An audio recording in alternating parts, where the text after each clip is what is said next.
Saya ada 7 orang. Iya. Saya dijulukin waktu itu si Pitung, nama saya. Itu harus diuntal, ditelan. Itu berdarah Oh, di itu sini. medianya. Mulut gak boleh, langsung gini.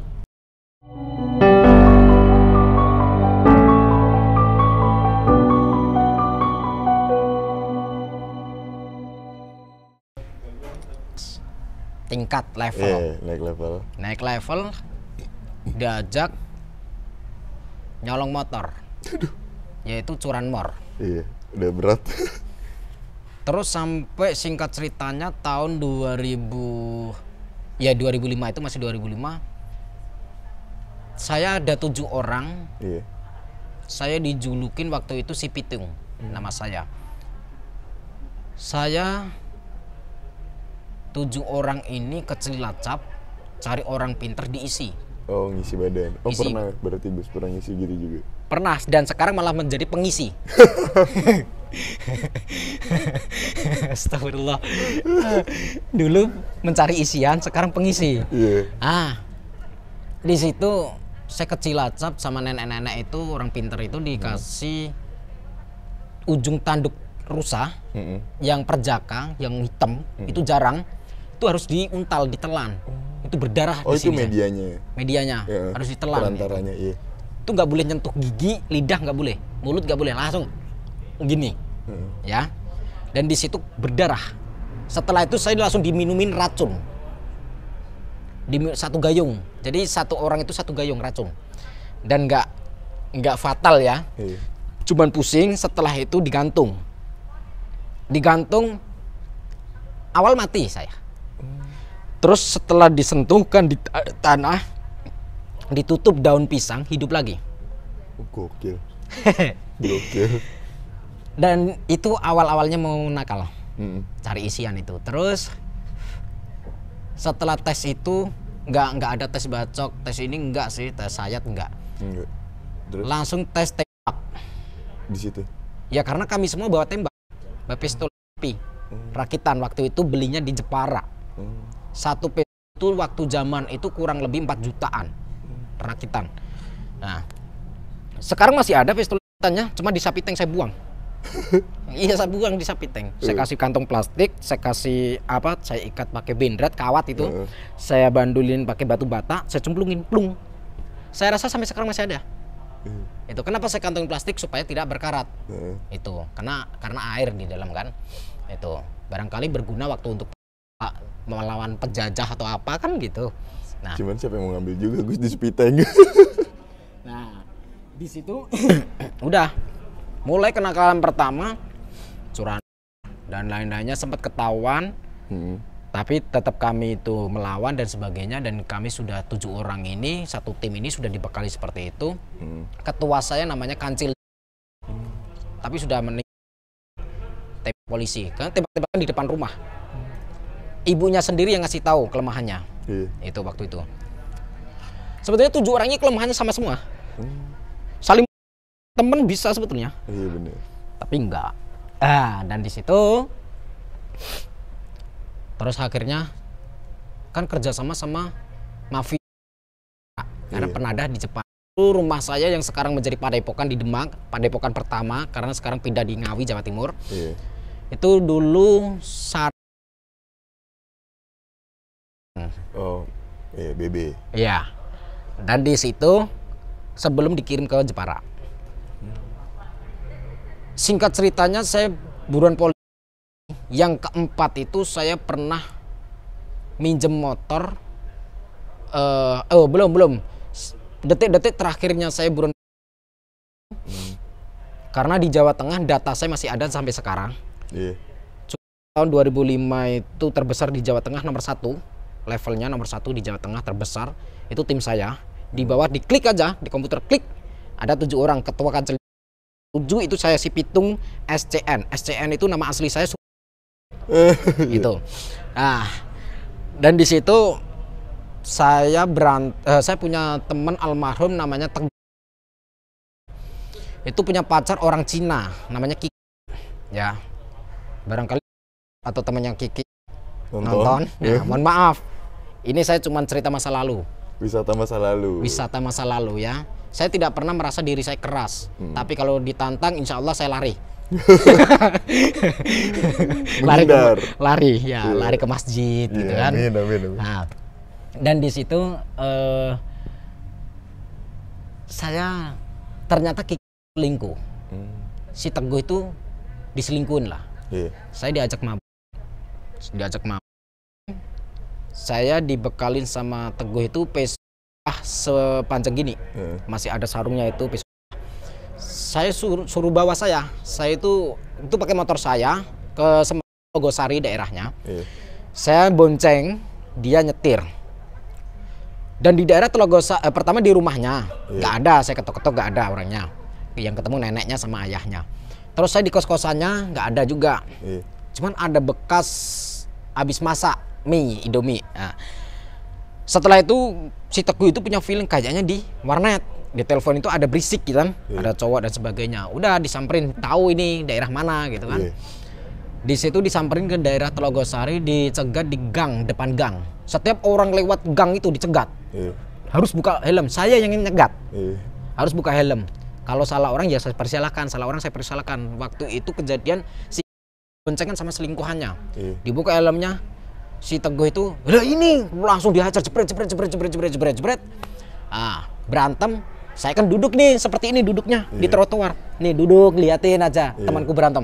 Kepala saya bagian sini ditendang, pak gitu. Sama Teguh temanku ditendang. Sambil mengatakan bahasa Jawanya, kowe iki mata nih micek, kancane rekoso, gelut koyo ngene, orangnya wangi. Kata-kata kalau bahasa Indonesia, lu itu kamu itu matanya buta, temenmu lagi susah payah berantem, kamu diem aja. Saya langsung ambil itu pisau dari belakang punggung sini, langsung saya tancap, set krek, berbalik saya saya sobek, krek gitu. Dulu itu ya, ini dulu cerita dulu ini, jangan nantang saya sekarang, takut saya. Ini dulu cerita dulu, masya Allah. Nah, di situ ternyata paginya saya dicari Serse ya sama Intel Semarang Timur, dicari ke rumah nenek saya, ke rumah bule saya, tante saya. Dan ternyata saya itu habis main di rumah teman saya. Dan siangnya saya main ke SMK, namanya SMK apa ya, lupa, di Meranggen itu SMK apa ya, lupa saya itu. Semeyabak ya, di Semeyabak khusus cewek-cewek. Lah main di situ, cari lihat cewek-cewek lah gitu kan, yang bening-bening ya, jiwa muda. Nah, di situ saya pinjem motor teman saya, anaknya Pak Lurah. Lurah daerah Telogosari. Daerah Tegowanu, perbatasan Di situ bensin full. Saya motor-motoran sampai sore habis bensinnya. Saya malu mau mulangin. Saya bingung cari duit kan, nggak ada teman-teman lainnya yang punya duit mau utang, nggak ada. Akhirnya saya putuskan besok aja lah. Lah ternyata dibawa teman saya yang punya rumah ini untuk main, ketahuan sama yang punya di jalan itu, langsung saya dicari. Habis itu saya dijebak, saya dibawa sama temanku yang bawa motor ini ke depan pabrik yang baru dibikin, baru dibangun. Ternyata di situ sudah dicegat 8 orang saya. Saya dipukulin, dihajar 8 orang, bang. Saya sampai merangkap. Di situ ada suket rumput ya, rumput gini-gini. Saya udah depan saya ini ada batu bata merah, itu lagi numpuk-numpuk mau buat bangunan. Udah saya begini-begini, saya dipukulin masa bodoh. Terus tangan saya ke batu bata. Tidak sengaja saya refleks begini, prak. Ternyata pas kepalanya si anak lurah ini yang punya motor. Dia jatuh, saya tekek, saya cekik gitu kan, saya pukul. Saya dipukulin dari belakang, ceprok, saya ditonjokin kan. Terus saya angkat, saya cekik saya di belakangnya, saya sandra ceritanya, saya bilang, lu kalau mau mati silahkan, tapi kalau lu mau hidup, bilang sama temenmu suruh kabur, suruh minggat. Setelah itu minggat semua. Di situ sudah kosong kan, nggak ada orang. Saya tendang pantatnya itu, saya tendang, jrek, dia jatuh, mau tabrak motor, kepalanya itu jatuh, brek, saya lari ke sawah. Dan di situ saya mau pulang, sudah bengap semua kan di sini. Saya telepon sama adik, karena saya kan di rumah sendirian sama adik.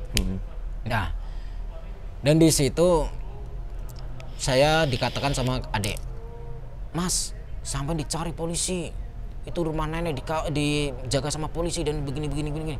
Sampai di mana? Saya di masjid ini, udah. Ini saya lagi benerin muka saya. Tolong bawakan pakaian saya. Saya minta duit 200. Adik saya menjual namanya HP. Dijual, digadekan untuk ngasih ke saya. Saya kaburlah ke Klaten. Itu ke Klaten, ke tempatnya kelahiran ayah. Diajaklah ke Kalibata. Saya merantau. Oh, dari situ ke Jakarta gitu. Ke Jakarta. Di Kalibata ternyata paman saya punya utang kasbon di warung-warung. Kan kuli bangunan. Itu. Saya suruh pulang, saya tutup utangnya. Kerja 2 bulan, sisa 12.000. 12.000 ternyata saya mendapatkan kabar tetangga ada yang kerja di Tanjung Priok. Buat lapangan peti kemas, ya, peti kontainer. Sebelah utaranya makam Mbah Priok. Itu sebelum kejadian perang Mbah Priok. Nah, di situ tetangga saya ini punya masalah di situ. Karena gara-gara dia itu suka nyolong besi. Nah, ketahuan dipukul TNI. Saya yang bertanggung jawab juga. Saya suruh pulang, saya yang bertanggung jawab. Saya tebus semua, saya tutup dan sebagainya, saya kerja. Jadi seperti kerja bakti, itu pengalaman saya di Jakarta pertama kali. Terus singkat ceritanya saya di Kebayoran Lama, di Blok M dan sebagainya. Saya di Tanjung Priok itu sempat kenal sama Alexis, diajak ke diskotik sampai saya itu berantem sama preman di situ. Sampai kenal sama namanya Bang Kum. Bang Kum katakan nggak tahu sekarang sudah masih hidup atau enggak. Bang itu ya dunia copet ya, dunia apa ya, itu dikenal atau katakanlah abang-abangannya atau bapak-bapakannya lah. Nah, di situ akrab sama saya dan akhirnya saya punya sedikit apa ya, pemasukan dari apa sih, dugem diskotik. Pemasukan dari situ. Terus saya ketemu sama namanya Cina Australia.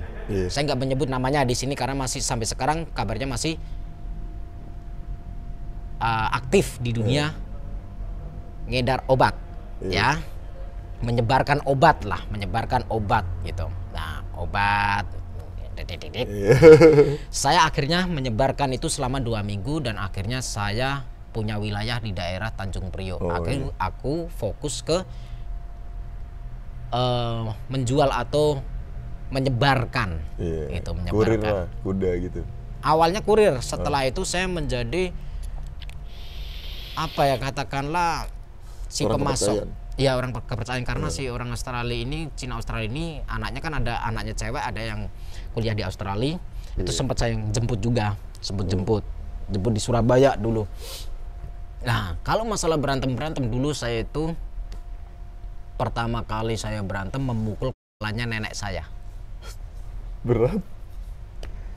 Kepala nenek saya pukul karena saya pulang main itu saya mampir ke tempatnya nenek, ke rumah dulu. Adik saya tanya nggak ada masak, katanya mau ke tempatnya nenek.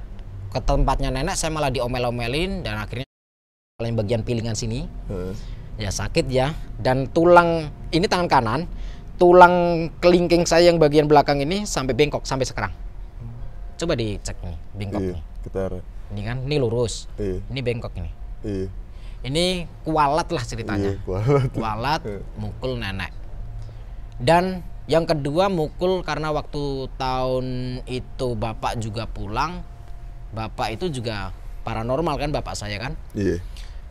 Di situ saya pukul sempat pingsan juga. Awalnya saya tidak takut sama orang itu. Awalnya saya tidak takut sama orang tua dan nenek. Saya berani kok melawan nenek saya berani kok melawan ayah kandung saya. Masa saya takut sama orang lain? Bener. Orang kandung, orang yang melahirkan saya saja saya berani.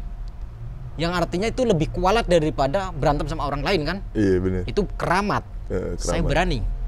Masa saya sama orang lain takut? Itu dulu ya, tapi ya. Disitulah akhirnya terjadi sebuah namanya main kayak gitu sajam dan sebagainya.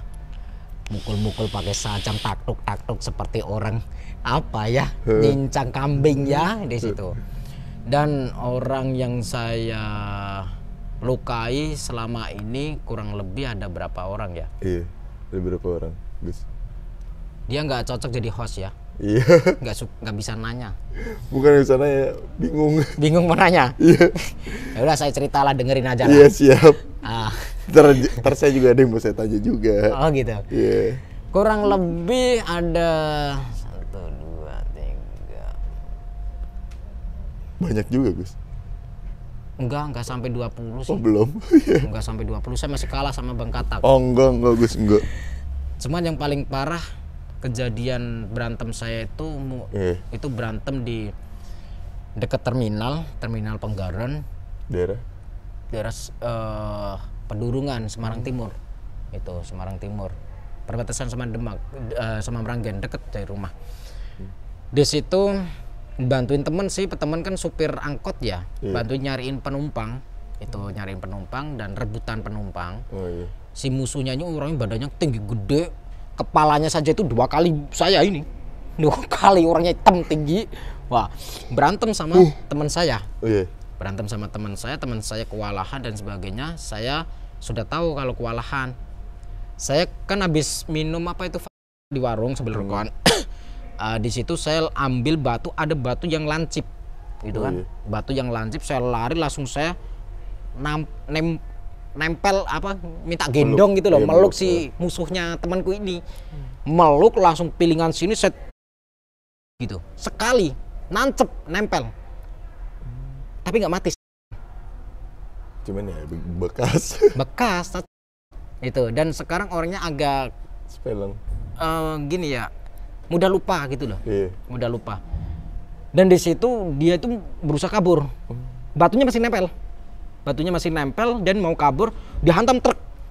Wah gitu. Nggak mati. Kuat juga. Nggak mati, masuk lari. Gokil. Besoknya kasus. Tapi lagi. teman saya yang kena masuk. Teman saya yang masuk, saya disuruh kabur. Di backup lah, Gus. Iya. Karena saya kan niatnya bantuin, walaupun sebetulnya itu yang kena harusnya saya. Iya benar. Itu. Pelaku. Iya. Ya intinya 4 kali ini diintai saya tidur di kamar, tidur gitu. Adik saya kan masih belajar gitu, tidur. Teman-teman saya pada kabur itu lewat jendela dan sebagainya. Saya tidur aja, tapi saya nggak ditangkap. Gokil. Padahal masuk kamar saya. Kok bisa sih? Polisi tahu. Ya demi Allah itu. Tapi ada semua di rumah. Motor dan sebagainya itu ada di rumah semua. Nggak diambilin. Iya. gokil. Dan, Paham. tapi nggak ngerti juga ya kenapa nggak diambil gitu loh. Dan kenapa saya nggak ditangkap. Dan anehnya 4 polisi tersebut sekarang menjadi murid saya. Sekarang tugasnya di polisi. Itu sekarang yang 3 menjadi murid saya, yang 1 nggak tahu tugasnya di mana, yang 3 ini sekarang menjadi murid saya. Aktif tapi. Aktif belajar. Dulu masih reserse, sekarang nggak tahu apa itu namanya yang suka keluyuran malam itu? Apa sih? Kayak tim intai buzzer gitu ya. Kayak buzzer ya. Yang masuk TV itu apa sih namanya? Iya, beda-beda namanya, beda-beda. Beda-beda ya. Iya. Tim elang gitu ya. Iya, Kalau Jawa Tengah kayaknya tim elang ya. Tim elang gitu. Yang suka ini keliling patroli malam. Sekarang tugasnya kayak gitu. Cuman di Polda. Tapi yang mau saya tanya, berhenti dari hal-hal kayak gitu dari tahun berapa, Gus? Itu berhenti tahun 2009. 2009. Iya, 2009. 2009 berarti. Itu ceritanya gini. Saya masih merantau di tahu Mall Sunshine City nggak? Iya, tahu. Saya kerja di situ terakhir. Saya kerja di situ waktu itu bulan Ramadan. Teman saya akrab di samping saya, tidur di samping saya, HP-nya hilang. Saya yang dituduh mencuri. Satu proyek itu menuduh saya semua. Sampai kiai, dukun-dukun paranormal dari Banten, dari Serang, dari ini didatangkan. Saya dicekokin air. Kamu harus ngaku, kalau kamu tidak ngaku perutmu pecah ini. Ya saya minum lah, orang saya nggak nyolong kok. Saya sudah jujur tapi dipaksa untuk ngaku. Untuk ngaku apa? Udah ngaku. Kan gitu, aneh. Aneh. Ya. Jadi Indonesia itu aneh ya. orang bukan pelaku Disuruh ngaku. disuruh menjadi pelaku. Iya. Ya nggak mau lah. Iya. Nah, saya langsung di situ karena nggak melembung-melembung perut saya, nggak bengkak-bengkak perut saya. Akhirnya saya dicengkeweng sama orang Prodadi itu. Dicengkeweng, saya dihantam ke itu kan seperti papan-papan gitu ya, di bedeng gitu. Dipentokin ke pinggir, mau dipukulin satu proyek gitu. Saya udah pasrah, silahkan. Saya bisa mati sekarang, tapi ingat, saya bisa lahir kembali dan saya akan menuntut dikala saya lahir kembali. Padahal waktu itu saya nggak ngerti reinkarnasi ya. Saya bilang gitu aja. Nah, di situ saya masih kerja 1 minggu karena saya memburu gajian ya. Gajian, ternyata gajian saya nggak diberikan. Terus akhirnya saya minggat. Kabur pulang ke Demak, ternyata ibu saya juga pulang. Ibu saya dari Malaysia pulang. Nah, kakak saya sekarang tinggal di Jakarta, di daerah Ciganjur. Dulunya tinggalnya di Batam atau Riau lupa, karena kakak ipar saya itu orang Batak. Itu. Dan di situ kena santet kan kakak ipar saya. Pengen pulang ke Jawa berobat. Santet nih, ini awal dari mulai nih. Oh iya. Mau tobat ini ceritanya. Berarti saya pulang. Semua berawal dari tahun 2009 itu. 2009. Sampai terjun ke dalam dunia kayak gitu. Iya. Itu. Dan di situ saya diajak ziarah. Pertama kali seumur hidup saya ziarah ke makam waliullah. Seperti sampean suka ziarah. Itu saya setuju karena waktu itu saya tobat saya lewat ziarah itu. Ada sepupu saya Ustadz Nur Rohim itu masuk ke makam Mbah Syekh Hasan Abdipuro, daerah Ungaran Nyatnyono, Semarang. Itu pintu dibuka, trek. Padahal sebelumnya saya diingatkan, Dek, kamu itu kotor. Kamu harus ucap salam dulu, baca istighfar, sholawat terus. Udah saya lakukan sebetulnya. Saya barisan 2 ke belakang saya itu keluarga saya. Pintu dibuka sama Ustadz Nur Rohim, masuk. Saya mau masuk itu langsung mental, bum. Demi Allah, demi Rasulullah. Saya mental, bom. Seperti kita suka main bola. Saya nendang, kalau kiper biasa nendangnya kan lambung. Ya, seperti kiper nendang lambung. Bukan keseret, tapi langsung terpental, bom. Itu kalau diukur kurang lebih 7-9 meter. Jauh banget. Lumayan. Dan di situ saya merangkap. Di dalam pikiran saya cuman ada apa di dalam? Hanya itu, lugu kan? Ada apa di dalam? Pintu kan 2, yang satu dibuka, yang satu kan masih tutup gini. Waktu leher saya ini sudah masuk, dek gini, badan yang di luar ini belum masuk, itu kayak dipukulin orang satu kampung, bem. Di situ saya ketakutan, saya lari, keluarga sudah masuk semua sambil ketawa, saya diketawain keluarga saya. Saya lari naik ke bukit kecil, itu ada di pohon randu, tahu randu? Pohon kapuk itu, yang berduri itu. Nah, saya nangis di situ. Sambil ada pedagang odol-odol, dodol ya kok dodol itu teriak, "Nah, hati-hati di situ angker, nanti kamu dimakan genderuwo." Hati saya bilang, bodo amat lah, saya sudah capek hidup. Saya sudah capek hidup. Buat apa sih? Udah pasrah. Ada telepon, namanya II, orang Bandung, teman saya pembunuhan. Di situ ngancam saya karena satu profesi menyebarkan obat juga, ngedar obat juga di situ. Dia orang kepercayaan saya. Dia pengen ngajak berantem saya gara-gara pengen menguasai, mengambil alih wilayah saya. Oh iya. Bro, lu di mana? Gua di kampung. Kapan lu ke Jakarta? Nggak tahu. Kok nggak tahu? Gini bro, terus terang gua udah lama gua ngempet gini. Pokoknya lu saya tantang dan sebagainya. Pokoknya wilayah ini harus menjadi milik gua. Mohon maaf bro, saya nggak ngerti kapan saya pulang ke Jakarta. Saya masih bingung.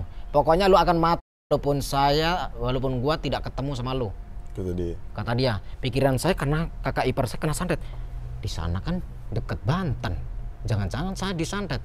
Oke lah, saya dibacok waktu itu nggak mempan. Saya ditembak mempan, digantung mempan. Saya minum racun nggak mati.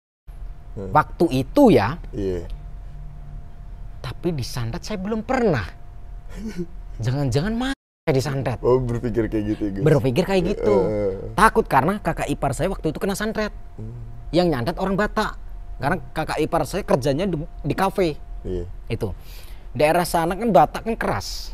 Nah, Saya berpikir ke situ, ini gambaran kayaknya. Terus sampai Lebaran itu ziarah pagi setelah Idul Fitri, ziarah ke makamnya kakek. Kakek kan seorang ulama. Di situ gerimis. Dan waktu masuk ke dalam makam, panasnya minta ampun. Panas badan saya itu, keringat dingin keluar semua, kepanasan badan saya merah semua. Padahal gerimis.